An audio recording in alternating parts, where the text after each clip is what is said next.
Page 192, number 25.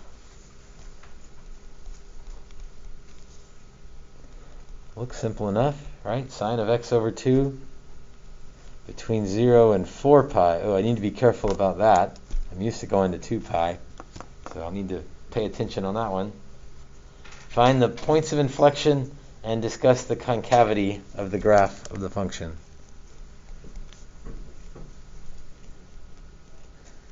So, POI and concavity, both of those things are second derivative items. So I need to take a second derivative and really do the same thing on that we did for number 11 just now, or number 9, where we set up that number line with the second derivative. That will tell us concavity, and wherever it changes, we'll have a point of inflection. So first derivative of sine is cosine. Derivative of x over 2 is 1/2. Second derivative, 1/2. Derivative of cosine is negative sine of x over 2, and then times 1/2 again. It's one of those problems where a frequent error is to get the chain rule the first time and then forget it the second time. And so on a or a multiple choice test, one of the answers for this, the second derivative, would basically be including the chain rule once but not twice. So I don't know why that's a common mistake. It seems weird that you would remember it the first time and forget it the second time, but sometimes that happens. So negative 1/4 sine of x over 2 is my second derivative. So let's set that equal to 0. That'll set up the points on the number line.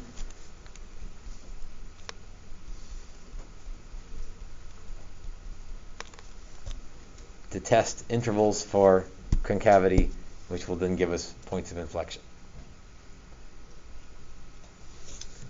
This is kind of nice.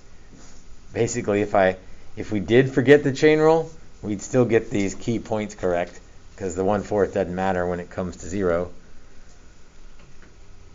So the sine of x over 2 equals 0.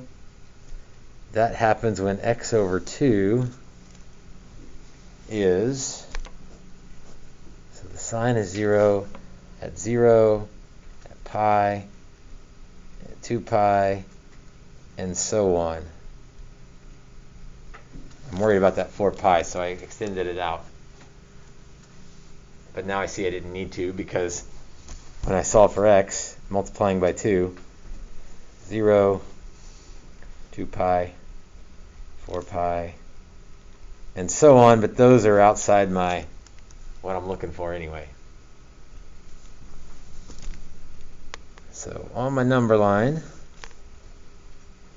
0, 2 pi, and 4 pi, but it's limited to 0 to 4 pi, so I don't need to look outside of 0 to 4 pi, or less than 0 or more than 4 pi. So that's kind of nice. It means I only have 2 intervals to check. And pi and 3 pi seem like they'd be good picks. Again, I want to check them into the second derivative, because that will tell me if the original function is concave up or concave down.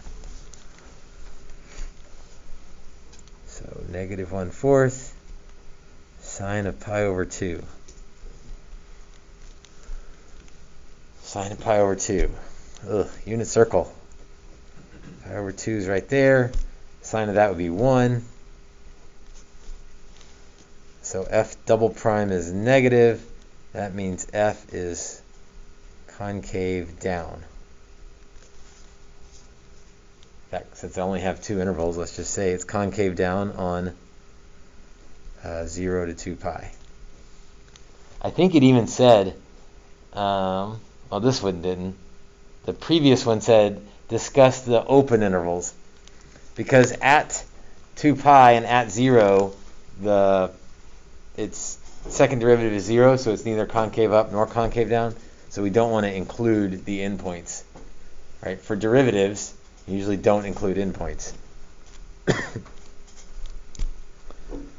All right, I'm going to guess this one's concave up, but let's check and see. Negative 1/4 sine of 3 pi over 2. So negative 1/4 times, let's see, sine of 3 pi over 2 is negative 1. So it's positive. The second derivative is positive. That means f is concave up on 2 pi to 4 pi.